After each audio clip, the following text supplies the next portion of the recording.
São 8 horas da noite de uma quarta-feira, semana praticamente encerrada. Ou não, sejam todos muito bem-vindos. Eu sou Andresa Baroni e esse é o canal Surtando em Causa Própria. E eu agradeço muito a todos vocês que tomarem um tempinho do seu dia para me assistir por aqui.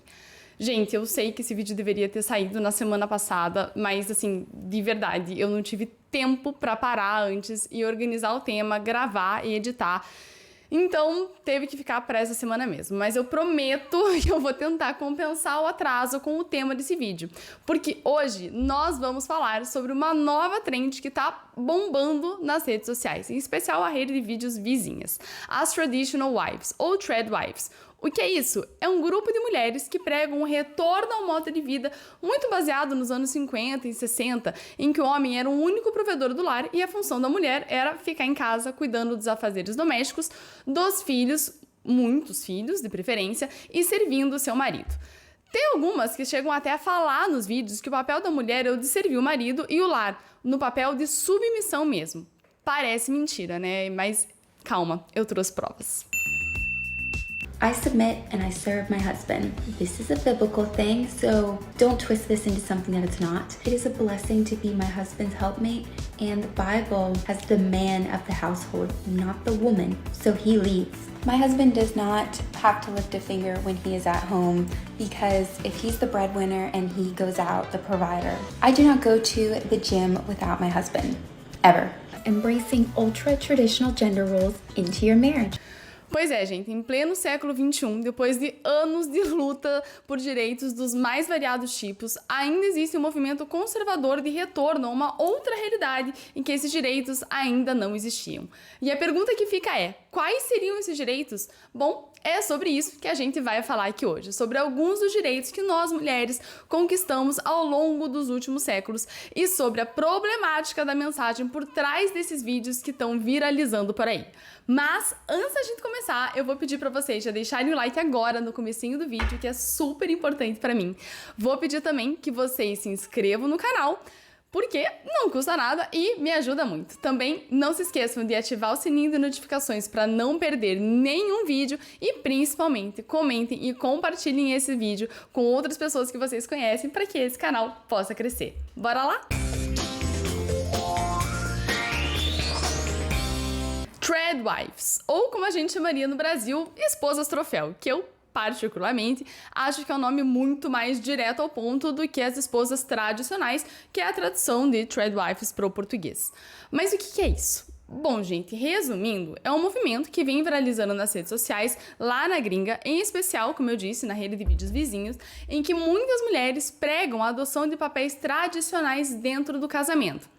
O homem sendo o provedor do lar e a mulher ficando em casa para cuidar do lar, servir o seu marido e cuidar dos filhos no papel de submissão ao homem. E nos vídeos que viralizam, tem sempre uma mulher linda com o cabelo e a maquiagem impecáveis, numa casa grande e linda, com tempo de sobra para cozinhar em coisas do zero. Quer um exemplo? A Nara Smith, por exemplo, que é uma trad wife influenciadora americana que, quando os filhos pedem para comer cereal no café da manhã, ela prepara ela mesma o cereal do zero, bolinha por bolinha. Ou quando eles estão com vontade de comer o queijo quente, ela faz o pão e o queijo sozinha, tal como uma pessoa, sei lá, do século XII faria.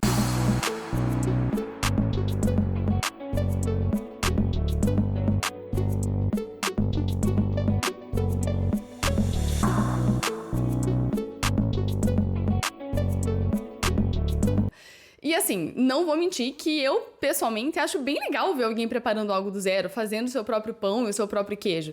A gente vive num mundo em que as pessoas estão tão acostumadas em comer coisas simplesmente industrializadas que é, no mínimo, interessante ver alguém que tem o cuidado e o tempo para preparar uma coisa caseira. E assim, se os vídeos ficassem só nisso, tava tudo bem. Mas os problemas começam quando essas mulheres pregam que não só elas, mas todas as demais mulheres nasceram para isso. Para ficar em casa, cozinhando, limpando, cuidando dos filhos, enquanto seus maridos provêm o lar. E eu digo os problemas porque essa ideologia conservadora de retorno a valores e ao estilo de vida tradicional tem, assim, diversas camadas. E o objetivo desse vídeo não é passar por todas elas, óbvio, né? Mas, assim, só para citar algumas. A primeira, e a mais óbvia, é que essa ideologia exclui e, de certa forma, invalida outras formas de relacionamento que não o de um homem com uma mulher. Porque dentro desse movimento não é possível existirem casais de homens, casais de mulheres, ou famílias que não sejam formadas por casais héteros, com filhos e que sigam um formato patriarcal, como as famílias monoparentais, por exemplo. Isso acaba indo contra o que a gente vê na prática, porque se a gente pegar os últimos censos feitos aqui no Brasil, pelo menos, a gente vê que o número de famílias que segue essa configuração de pai, mãe e filhos vem caindo. Se em 95 essas famílias representavam quase 58% das famílias brasileiras, hoje elas representam um pouco mais de 42%. Ainda é um número alto, claro, mas a gente vê que de 95 para cá o número de famílias unipessoais praticamente dobrou. E o que tem aumentado bastante também é o número de famílias em que a maior renda vem da mulher. Em 95, essas famílias representavam cerca de 2% das famílias brasileiras. Já em 2015, esse número subiu para 23,5%. E assim, né? Muito desse movimento conservador de um retorno à família patriarcal vem com uma resposta a essa mudança, né, para manter o poder do homem sobre a mulher e também sobre a família. É a mesma coisa com o movimento dos Red Pills, por exemplo, né? Mas assim, passando para o segundo problema, eu listo, e aqui eu, Andresa, na minha opinião pessoal, que não precisa ser a tua, e tá tudo bem você discordar de mim, com educação, claro, mas eu listo o fato de algumas dessas influenciadoras afirmarem que a mulher tem que ter a liberdade de poder ser dona de casa. E assim, não preciso nem dizer que é óbvio que cada pessoa é livre para decidir como e onde ela vai ocupar o seu próprio tempo. Se uma mulher quer ser dona de casa, ela deve ser livre para poder ser uma dona de casa em vez de trabalhar fora de casa. Mas se a gente for pensar bem, a realidade é que essa liberdade é relativa e condicionada principalmente a fatores financeiros. Porque se você é um casal com filhos, em que uma das partes pode escolher ficar em casa, enquanto o resto da família depende da renda exclusiva da outra parte, você está em uma situação de privilégio financeiro. Se a gente for pegar a realidade brasileira, manter esse estilo de vida é muito difícil. A média salarial no Brasil em 2023 era de mais ou menos R$3.000. E essa é a média. Tem muito trabalhador que tem que se manter com um salário mínimo de R$1.412. E manter uma família com filhos com esse salário vindo de uma pessoa só é muito difícil. Ou seja, tem mulheres que não têm a liberdade financeira para poder escolher ficar em casa. Ou ela trabalha fora também, ou a família não se sustenta. E ainda, dentro da realidade brasileira, muito mais do que na realidade americana, para uma mulher poder ser esposa troféu que fica em casa e não trabalha, muitas vezes outra mulher ou outras mulheres têm que sair das casas delas para trabalharem para essas esposas e manterem o seu estilo de vida. Então, querer impor esse padrão de família tradicional e chamar isso de liberdade é meio desonesto com a maioria, com a grandíssima maioria da população. Além de ser um descolamento da realidade econômica nacional e eventualmente mundial. E sabe o que mais é desonesto? O fato dessas threadwives afirmarem que não trabalham, quando, na verdade, ser uma influenciadora também é um trabalho, que garante a elas uma renda que, eventualmente, vai ser suficiente para mantê-las mesmo se o relacionamento delas acabar. E mais do que isso, muitas vezes a forma como esse trabalho é apresentada também é mentirosa. Primeiro que elas nunca se filmam limpando a casa, passando um pano no chão, fazendo uma faxina, etc. Elas estão sempre lindas, impecáveis, pregando sobre as maravilhas de ser uma esposa troféu ou cozinhando coisas do zero quando seus filhos têm fome. Gente, em que mundo uma criança diz que tá com fome, que quer um queijo quente e a mãe vai parar para fazer o pão e o queijo? Até isso ficar pronto, a criança tá passando mal. Eu nem duvido que elas realmente façam o processo todo de cozinha, mas não no tempo em que elas dizem que fazem, né? Porque é impossível. E, por último, o quarto problema que eu queria citar, que pra mim é o maior deles, é a ideia de que a mulher tem que ser submissa ao homem, em que ela nasceu para servi-lo. Gente, são muitos anos de luta por direitos das mulheres que você joga no lixo quando afirma uma coisa dessas. De fato, ser uma threadwife ou uma esposa troféu hoje é muito mais fácil e te dá uma segurança jurídica muito maior do que no século passado. Nós, mulheres, hoje, temos um amparo muito maior do que as nossas mães, do que as nossas avós, do que as nossas bisavós tiveram, seja no âmbito constitucional, civil, penal, trabalhista. Claro que tem muitos direitos que ainda precisam de uma aplicação prática maior, mas pelo menos eles existem no papel e você pode correr atrás deles. E quais são esses direitos? É isso que a gente vai ver agora, uma lista dos direitos que nós mulheres ganhamos desde o século XIX. E se você acha que foram poucos, Fica até o final porque vale a pena. Até o direito de jogar bola tá no meio. Bom, o primeiro deles é o direito à educação. No Brasil, as mulheres só puderam passar a frequentar a escola primária ou escola de primeiras letras a partir de 1827. Já o direito de acesso à faculdade só foi conferido a nós mulheres em 1879 e desde que a matrícula fosse feita por seu pai ou seu marido. E isso tinha um motivo muito simples. A mulher nessa época não tinha capacidade jurídica plena, ou seja, ela não podia assinar sozinha contratos, comprar bens, etc., sem autorização de um homem que fosse responsável por ela. E essa incapacidade civil se manteve no primeiro Código Civil Brasileiro de 1916, que dizia inclusive que em caso do fim do casamento, o marido poderia anular os atos jurídicos feitos pela esposa sem o seu consentimento. E não só o marido, os filhos na posição de herdeiros também podiam fazer isso. Então, se a mulher tivesse, sei lá, comprado uma casa enquanto ainda estava casada, e o marido não autorizasse, ele poderia anular essa compra depois do desquite, porque, bom, nessa época o divórcio ainda não existia. E a mulher ficaria sem a casa. Sabe o que mais o marido poderia anular o casamento se a mulher não fosse mais virgem? Pois é, eu não preciso nem dizer que, obviamente, o contrário não era verdadeiro, né? Mas assim, voltando para a incapacidade da mulher, ela não ficava só na esfera contratual, não. Pelo Código de 16, a mulher também não poderia trabalhar, viajar e nem receber herança sem autorização do marido. E era também do marido todo o poder sobre os filhos. Era o que a gente chamava de pátrio poder e hoje a gente chama de poder familiar. Isso só foi mudar em 1962 com o Estatuto da Mulher Casada, quando finalmente a mulher deixou de precisar da autorização do marido para trabalhar fora, para receber herança, comprar ou vender imóveis, assinar documentos e viajar. Em relação à anulação do casamento por falta de virgindade, bom, essa possibilidade só foi revogada em 2002 com o novo Código Civil, que está em vigor até hoje. Gente, parando para pensar isso, assim, foi ontem, né, na nossa história. Mas enfim, né, voltando uns anos para trás, em 1932 a mulher conquistou o direito ao voto, ou seja, pela primeira vez na história do Brasil, nós mulheres poderíamos colocar no poder as pessoas que poderiam mudar a nossa situação como cidadãs. Só que nessa época as mulheres não poderiam ser votadas. Isso só passou a ser possível a partir da Constituição de 1946. Também perto dessa data, em 43, surge a CLT, que trouxe para o Brasil melhores condições de trabalho, inclusive para as mulheres, como o direito de continuar empregadas durante a gestação e até 5 meses depois do nascimento do filho, a licença maternidade, a alteração da função do trabalho durante a gestação para garantir a saúde da mulher e do bebê, a equidade salarial, que não foi alcançada na prática até hoje, e a equidade dos trabalhos.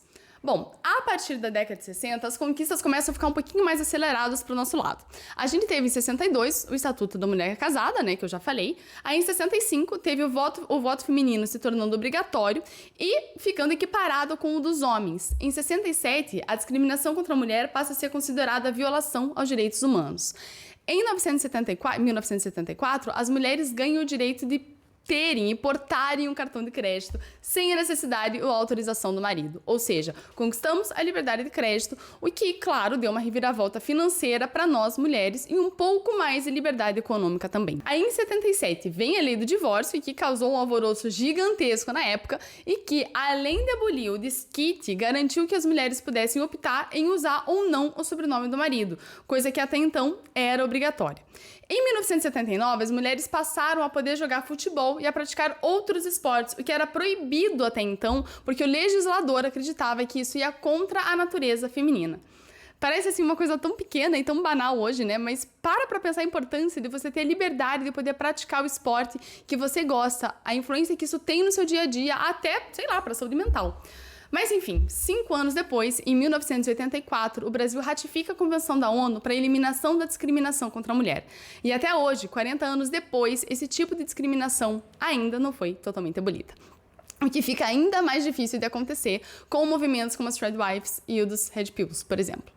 Enfim, em 1988, a nossa Constituição Federal é aprovada e, pela primeira vez, ela proíbe a diferença de salários, de exercícios de funções e de critérios de admissão no trabalho por motivos de idade, sexo, cor ou estado civil. Aí, em 1990, vem o ECA, o Estatuto da Criança e do Adolescente, que igualou as condições do pai e da mãe no exercício da guarda e da responsabilidade em relação aos filhos. Até então, o poder sobre os filhos ainda era dos pais, mesmo que eles morassem com a mãe. Porém, a expressão pátrio poder só foi trocada para poder familiar em 2009 e só em 2015 a mulher conquistou o direito de registrar os filhos em cartório sem a presença do pai. Em 1997, a Lei das Eleições passa a estabelecer cotas por gênero para garantir que o percentual mínimo de mulheres fosse eleito, o que garante, claro, uma igualdade não só nas áreas de poder, mas também nas leis que vão ser criadas a partir de então, porque nós, mulheres, poderemos ser representadas por nós mesmas, né? No âmbito penal, nós também tivemos mudanças mais recentemente. Em 2005, foi abolido o termo mulher honesta, que estava presente em crimes sexuais e que diminuía crimes contra mulheres que não seguiam o padrão de conduta que a sociedade acha adequado. Assim, na prática, a gente sabe que isso não muda muito, né? Ainda tem muito crime sexual sendo julgado de acordo com a conduta da vítima e não de acordo com a conduta do agressor. E é nessas horas que a gente vê que não adianta mudar a lei se a mentalidade da sociedade não acompanha isso. Mas, enfim, né, já é um caminho, já é alguma coisa. Bom, em 2006, a gente teve a Lei Maria da Penha, que protege as mulheres contra a violência física, psicológica, moral, sexual e patrimonial dentro de relacionamentos amorosos. Em 2015, surge a Lei do Feminicídio, que torna um crime hediondo o assassinato de mulheres decorrentes de violência doméstica ou de discriminação de gênero. Em 2018, foram criminalizados os atos de importunação sexual, que é praticar um ato libidinoso em alguém sem a anuência dessa pessoa, como, sei lá, passar a mão na bunda, por exemplo. A divulgação de cenas de estupro de sexo, a não ser para fins jornalísticos, o estupro coletivo e o estupro corretivo. Gente, até ontem isso ainda não era crime. Parece absurdo, né? Mas é real. Em 2021, foram promulgadas também a Lei do Stalking e a Lei Mariana Ferrer, que protege vítimas de crimes sexuais contra a coação durante um processo judicial. Também em 2021, o STF consolidou a inconstitucionalidade da tese de legítima defesa da honra, utilizada pela defesa do réu em caso de feminicídio, para simplesmente justificar o assassinato das suas companheiras. O que era essa tese de defesa da honra? Bom, basicamente que a culpa de ter sido assassinada era da mulher e da sua conduta e não do homem que a assassinou. Nos últimos anos, também tem havido um cuidado maior em relação à aplicação de todos esses direitos, mas a gente sabe e sente na pele que a gente ainda tem um longo caminho a percorrer. Mesmo com todos esses direitos que eu citei, que mulher que nunca sofreu algum tipo de preconceito no trabalho, ou sei lá, às vezes até em casa, que nunca sofreu algum tipo de importunação sexual, ou até pior, que nunca teve que escutar alguma piadinha idiota sobre mulheres e ainda se vê obrigada a dar aquele riso amarelo para não sair de chata ou sei lá, de louca, que mulher nunca se sentiu constrangida ou pressionada pelo seu status de relacionamento.